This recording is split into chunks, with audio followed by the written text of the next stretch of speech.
Voilà. Alors, rebonjour. Donc, nous voici sur la deuxième partie de la vidéo préparatrice à l'échange qu'il y aura au direct sur la pédophilie. Voilà. Donc, cette partie concerne les enfants, les victimes et en même temps les agresseurs. Donc, elle s'appuie à la fois sur pas les définitions comme j'ai donné dans la première partie, mais à la fois sur mon expérience personnelle et sur des lectures et autres, etc. Voilà. La troisième partie concernera au niveau judiciaire et au niveau thérapeutique, suivant les pays. Cette deuxième partie-là, donc, concernant les enfants, j'ai eu, dans le cadre de mon travail, euh, plus que l'occasion, j'ai travaillé, c'était une partie de mon public, de travailler avec des victimes d'agressions sexuelles. Donc beaucoup qui ont quelque part pété les plombs et qui se sont retrouvés à commettre des actes de délinquance, etc. dans le cadre de ce qu'on appelle l'agir. C'est-à-dire qu'ils n'arrivent pas à exprimer ce qui se passe et donc ils passent à l'acte, ils passent à l'action. Voilà, donc j'en ai eu un certain nombre. Parmi mes proches, j'ai aussi des victimes, plusieurs de pédophiles. Et malheureusement, je connais par intermédiaire des pédophiles et qui sont pas arrêtés. Voilà. Donc c'est un petit peu difficile. Alors en ce qui concerne les jeunes, c'est simple, ils sont détruits. C'est évidemment des viols, mais plus que ça, c'est vraiment des agressions physiques et des agressions de la personne. Donc, suivant les âges, il y a une destruction physique, mais psychologiquement, c'est vraiment une catastrophe grandiose. Il faut bien le comprendre et s'en persuader. C'est-à-dire que les enfants qui sont victimes de pédophiles sont complètement, on va dire, stoppés dans leur évolution normale, sont choqués, sont traumatisés, ont perdu confiance en l'adulte, etc. Ils sont absolument atteints sur des tas de domaines, ce qui fait que ce sont des bombes à retardement. Voilà.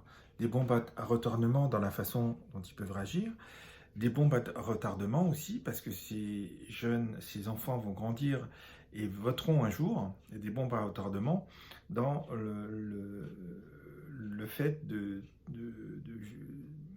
choix de leur vote, qui peut être un choix extrémiste. Vous me direz, bah oui, mais bon, on vote par rapport au nombre de gens qui votent. Non, non, non, non, non.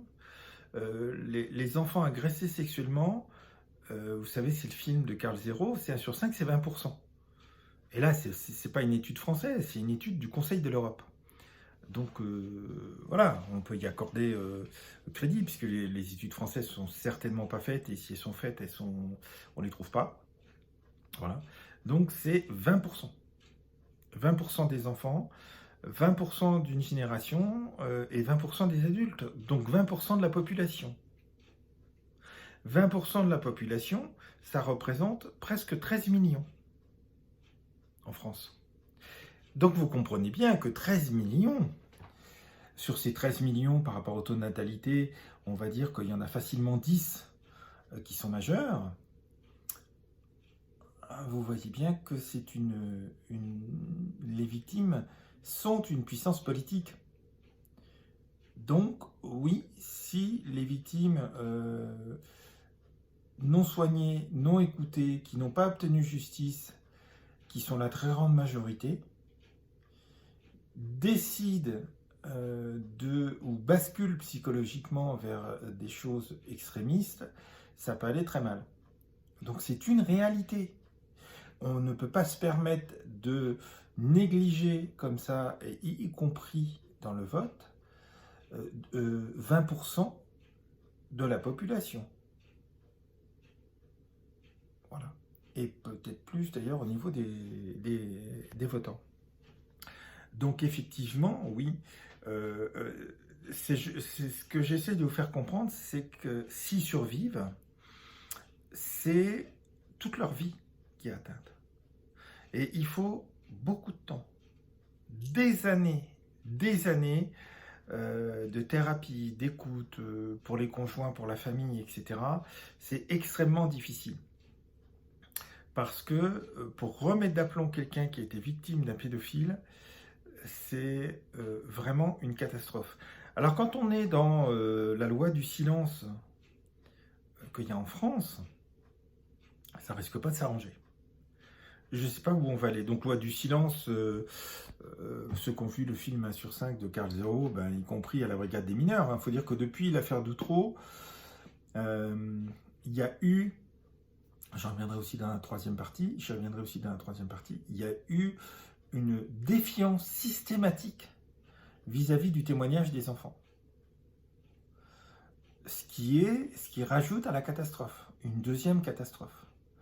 Il faut arrêter, il faut que les adultes, et ils en sont bien conscients, je pense, qui enquêtent, etc., cessent de penser volontairement que des enfants de 4 ans, 5 ans ou même plus parlent de choses sexuelles concernant des adultes, avec leurs mots, en, parce que c'est leur volonté, simplement, comme ça, c'est leur choix, etc. Les enfants ne savent pas ce que tout ça signifie. C'est pour ça qu'ils n'emploient pas forcément les bons mots pour désigner ce qu'ils ont vécu. Et ils sont incapables de désigner des choses comme ça s'ils ne l'ont pas vécu. C'est très clair.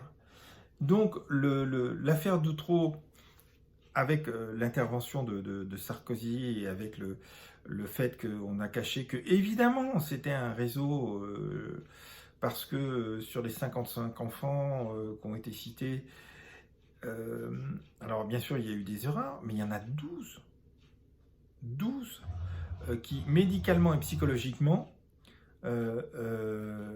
ont été victimes de violences sexuelles, c'est-à-dire, comment on le voit, hein, les allées et venues aux urgences, parce que machin, parce que irritation, parce que sang, parce que tout ce que vous voulez, quoi. Et puis, psychologiquement, donc il y en a 12. Hein, donc j'y reviendrai tout à l'heure, ça engendre beaucoup de choses, c'est pas 4 personnes hein, qui ont fait ça. Voilà, faut être réaliste.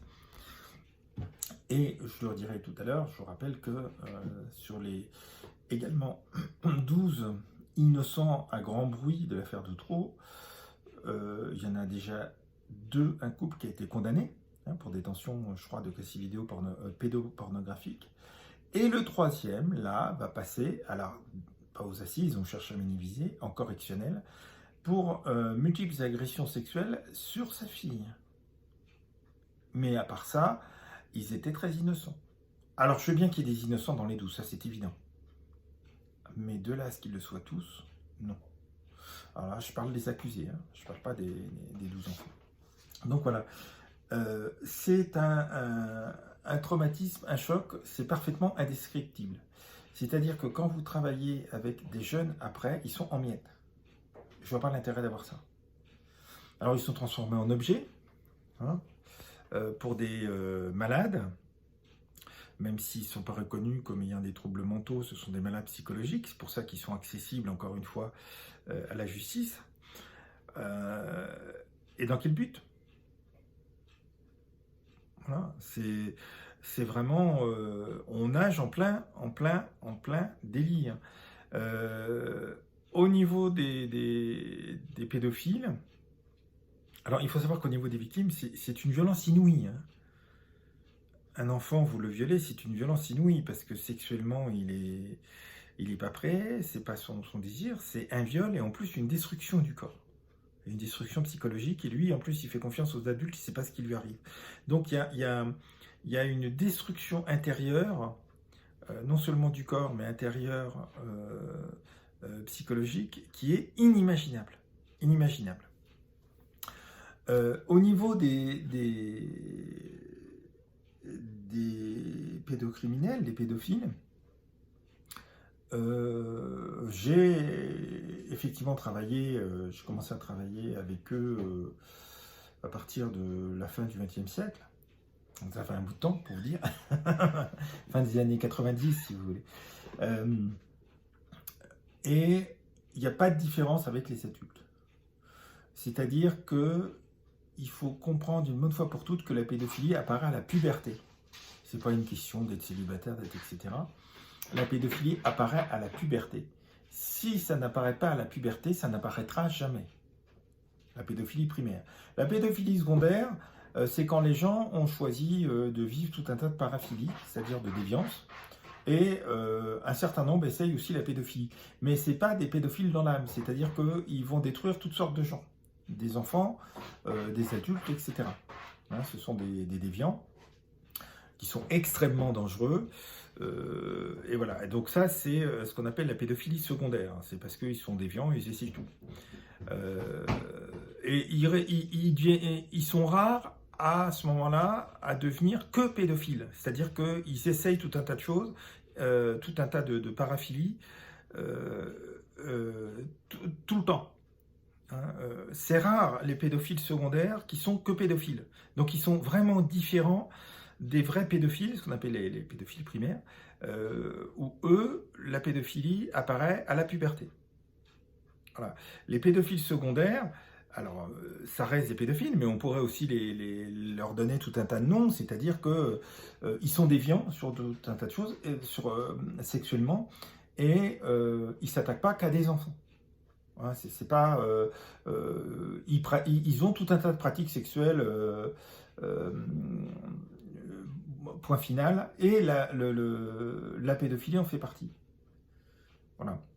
C'est ça la grande différence. Quand on parle de vrais pédophiles, hein, ce qui est ceux qu'on arrête en fait, hein, qui sont dangereux, parce qu'à la limite les autres, dans leur délire, peuvent arriver à s'en passer, hein, vu qu'ils ne sont pas accrochés du tout pareil.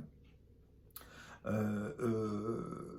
on parle de pédophiles, ce sont en général les pédophiles primaires. Donc, eux, ça apparaît à la puberté. C'est pas du tout quelque chose qui est lié à leurs conditions de vie. On ne sait pas d'où ça vient. Et c'est pas parce qu'ils ont été victimes de pédophiles qu'ils le deviennent.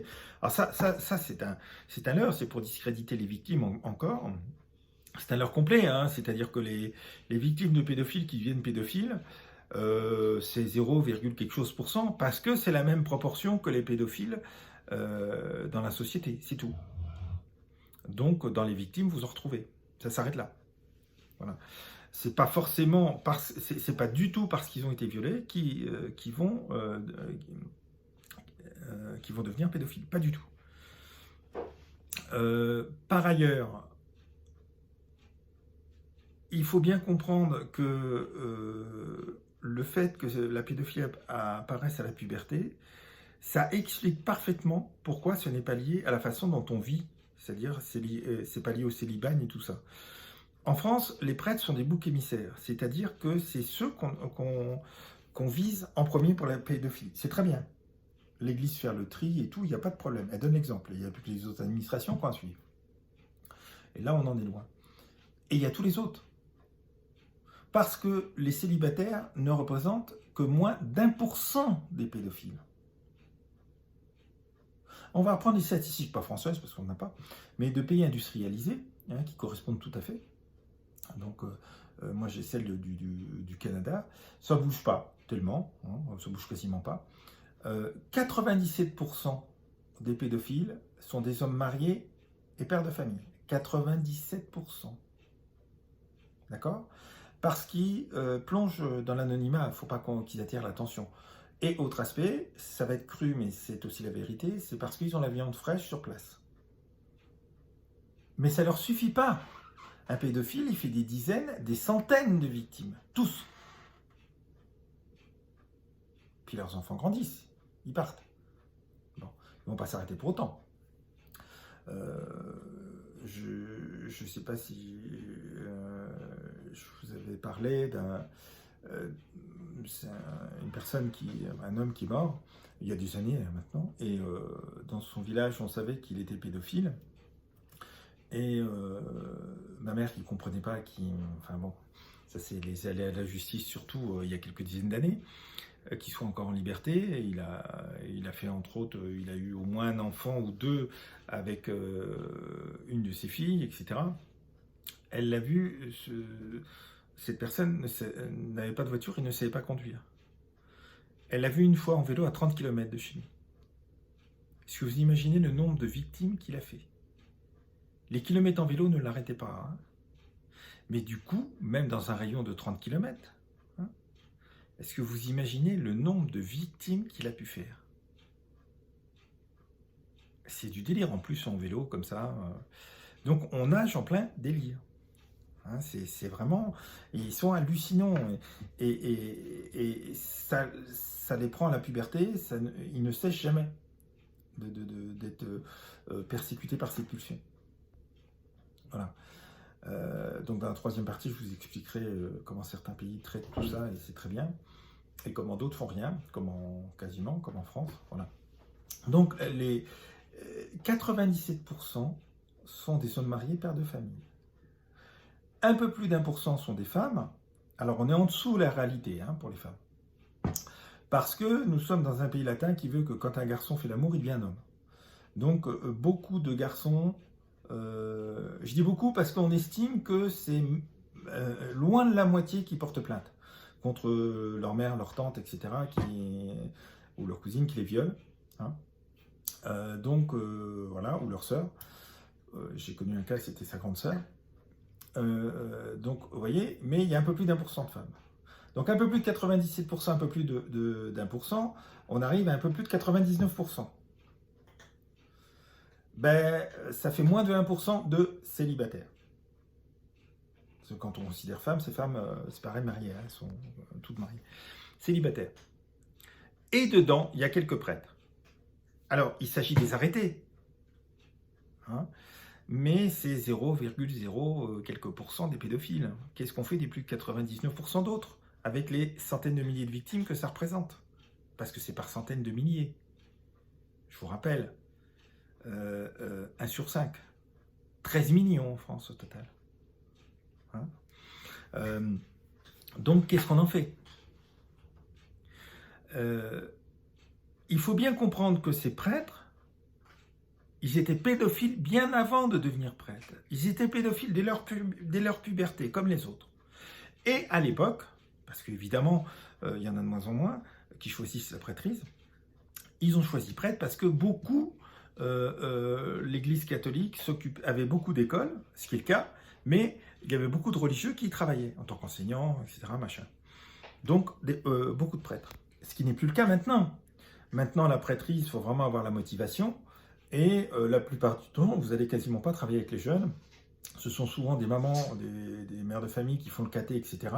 Le prêtre étant là pour les grandes réunions. Qui dit grande réunion, il y a les animateurs en même temps, il y a tout. Donc voilà. Il y a quasiment plus de prêtres qui enseignent, à part dans les séminaires, parce qu'ils sont beaucoup moins nombreux. Donc effectivement, on peut dire que dans les jeunes générations, vous n'allez quasiment pas trouver de pédophiles chez les prêtres. Vous voyez, dans mon département, il y a 2 ans, il y avait un jeune prêtre qui était vraiment très motivé, qui a été accusé. Il s'est suicidé. Et pourtant, les gendarmes étaient venus le voir en lui disant « On sait que vous n'avez rien fait, que vous êtes innocent. Mais on continue l'enquête parce qu'on veut savoir pourquoi cette jeune fille vous accuse. Qu'est-ce que ça signifie? Pourquoi ça? Parce que beaucoup d'enfants... C'est le principe, vous avez un jeune dans la rue, il a un chien, il vient chez le vétérinaire, mon chien va pas bien. En fait, c'est lui qui va pas bien. Mais il n'arrive pas à le lire, etc. Et il vient faire soigner son chien. Ben, là, c'est pareil. Ils vont parfois accuser souvent des gens en qui ils ont confiance pour dire que quelque chose ne va pas bien parce qu'ils n'arrivent pas à le lire. Voilà, parfois, d'ailleurs, c'est mis dans l'inconscient, etc. Donc, vous comprenez bien que là, les gendarmes ont pris leur boulot au sérieux et qu'ils voulaient effectivement savoir pourquoi cette jeune fille accusait ce prêtre, en sachant que ce prêtre était totalement innocent, parce qu'ils ont vérifié, ultra vérifié, etc. Il était connu, et effectivement, ça a été vraiment la seule, parce que tous les jeunes, bah non, il n'y a eu aucune ambiguïté là-dessus. et parce qu'en plus il était quasiment jamais seul avec elle, comme c'est le cas maintenant. Donc ils ont eu tout à fait les preuves qu'il était innocent, mais ils voulaient comprendre pourquoi elle accusait quelqu'un de l'avoir violée. Et il y avait de grandes chances que ce soit vrai. Le prêtre, elle aimait bien, donc c'était aussi pour alerter. Donc eux, ils ont pris cette alerte très au sérieux. Il fallait qu'ils trouvent la personne qui l'avait agressée. Alors le problème, c'est que quand ce jeune prêtre, qui lui a très mal vécu ça, et pourtant les gendarmes s'étaient déplacés, hein, il avait confirmé qu'il était innocent, mais qui continuaient l'enquête pas par rapport à lui, mais par rapport à la jeune fille, pour trouver, visiblement, vraisemblablement, elle avait été agressée, mais pour trouver vraiment son agresseur, lui s'est suicidé. Voilà. Donc vous voyez qu'actuellement, ça fait des dégâts dans l'autre sens. Alors c'est à peu près 2 à 3, on peut dire 2 à 3% des affaires, pas plus, qui sont faits sur des mensonges, qui peuvent être des mensonges psychologiques, qui peuvent être des alertes déguisées pour beaucoup. Hein. Faut vraiment que les gens aient un certain âge pour faire un mensonge pour nuire à quelqu'un. C'est plus des alertes psychologiques qu'autre chose. Voilà. Parce qu'ils aiment bien la personne, et donc c'est leur façon d'attirer l'attention, leur façon d'exploser pour dire vraiment j'en peux plus et tout, aide-moi. Et en accusant, alors ça va être comme dans son cas, bah oui, c'était une fausse accusation, n'empêche que la jeune fille a dû vivre des choses et il s'agissait de trouver son agresseur, mais elle n'arrivait pas à l'exprimer. Parfois l'inconscient refoule et ça ressort comme ça. Et la personne ne s'en souvient plus, et ça ressort comme ça. Le coup de... Ça porte un nom d'ailleurs, mais le coup de porter à 48 ans l'âge où on peut porter plainte, ou je sais pas quoi, 38 ans, ou je sais pas quoi, il y a une prescription dans les cas de viol par pédophile, ça c'est du délire. Parce que beaucoup de victimes ont été obligées pour continuer à survivre, même pas à vivre, à survivre, ont été obligées de mettre dans leur inconscient, d'effacer de leur mémoire momentanément ces traumatismes. Le problème c'est qu'il est là. Donc il va faire des dégâts pas possibles. C'est pour ça que c'est de la survie, ils ne vivent absolument pas. Hein. Ça va ressortir d'une façon ou d'une autre, dans le choix du métier, dans tout un tas de choses, ça va complètement bousiller leur vie. Et quand ça revient à la surface, qu'ils portent plainte, etc., ben, il y a des fois, ils changent tout, métier et tout, parce que c'est pas du tout ce qu'ils voulaient faire en fait. Voilà. Mais il y a une bonne partie, donc ça porte un nom que j'ai oublié là, présentement, où on place le traumatisme, on essaye de l'enchaîner dans l'inconscient, mais c'est toujours là. Il ne faut pas croire que ce qu'on met dans l'inconscient, ça n'a pas d'impact. Hein. Quand on met quelque chose dans son inconscient, cette chose n'a qu'une envie, c'est sortir. Donc par tous les moyens, elle sort, et elle va ressortir directement, c'est le mieux, ou indirectement. Le but d'une analyse, d'une psychanalyse, c'est justement faire sortir ce qui est dans l'inconscient. Alors le MDR le fait bien aussi. Mais sujet par sujet, c'est pas le même principe qu'une psychanalyse. Voilà, donc c'est pour vous dire. Donc les fausses accusations, c'est pas plus de 3%. Hein, donc ça vous montre qu'il y a 97-98%, voire plus, qui sont vraies. Et dans les fausses accusations, il y a beaucoup de messages d'alerte, en fait, vis-à-vis d'une personne qu'on aime bien, que la victime aime beaucoup, en qui elle a confiance. Voilà. Voilà, ça c'était une parenthèse. Donc vous voyez les pédophiles, hein, au niveau des pourcentages, des classements. Donc vous voyez qu'en France, les prêtres servent de bouc émissaire. Alors il faut les arrêter, c'est très bien. L'Église montre l'exemple, c'est parfait. Maintenant on attend les autres. Parce que vous comprenez bien que entre les pédopsychiatres, certains avocats, machin et tout, d'abord ça touche toutes les classes sociales, c'est évident, puisque ça part à la puberté. Hein. Mais comme par hasard en France, c'est que les plus basses, hein, classe sociale. On a accepté le coût du réseau à Nantes parce que visiblement en grande partie, ça touchait des gens de très basse classe sociale et que ceux qui étaient de niveau plus élevé, bah, on ne les a pas trouvés. Voilà. Quand les victimes accusaient, hein, il y avait plusieurs dizaines d'enfants à Nantes, là, ça a été avéré. Donc, il y a ce problème-là en France, et il y a le problème qu'on ne fait pas face, et donc on cherche des boucs émissaires. Et en France, ce sont les prêtres. Enfin là, on va finir par les avoir tous arrêtés. Hein. Et vous avez vu ce que l'Église a fait. Elle a demandé pas une autopsie de son état, mais un état des lieux sur la pédophilie, au cours de l'histoire sur les 50 dernières années, à une entreprise, entre guillemets, complètement indépendante. Donc vous savez que le rapport a été rendu il y a quelques semaines, hein, il y a environ 3 semaines, et que ça représente 213 000 victimes sur 50 ans. Il faut savoir qu'il y a 50 ans, il y avait des dizaines de milliers de prêtres, hein, donc ça ne veut pas dire que... Voilà, bon. Il y a forcément beaucoup de victimes par prêtre, mais il y en a pédophiles, mais il n'y en a pas plus que chez n'importe quel pédophile, c'est ça que je veux dire. Donc sur 50 ans. Hein, donc évidemment, et l'Église fait face. Hein, ça fait des années, je dirais dans la troisième partie, mais ça fait des années qu'ils font face, et ils ont du mal à changer les mentalités et tout. Alors vous voyez, un truc comme l'éducation nationale où ils ne veulent pas changer les mentalités, voilà. Donc c'est très très très complexe, mais ça va finir par exploser. Voilà, donc j'arrive à la troisième partie où on fait tout actuellement pour tout minimiser, tout cacher, mais ça c'est pas possible. Ça veut dire que c'est proche de l'explosion. Donc voilà, c'était rapide au niveau des victimes et des pédophiles, en sachant que c'est basé sur mon expérience personnelle, sur des échanges avec des psys et sur des articles, etc. Et sur les études faites, notamment au niveau des sondages au Québec il y a quelques années, mais je vous dis ça varie quasiment pas. Voilà, je vous dis à tout de suite pour la troisième partie, l'aspect judiciaire, sociétal, etc. À tout de suite.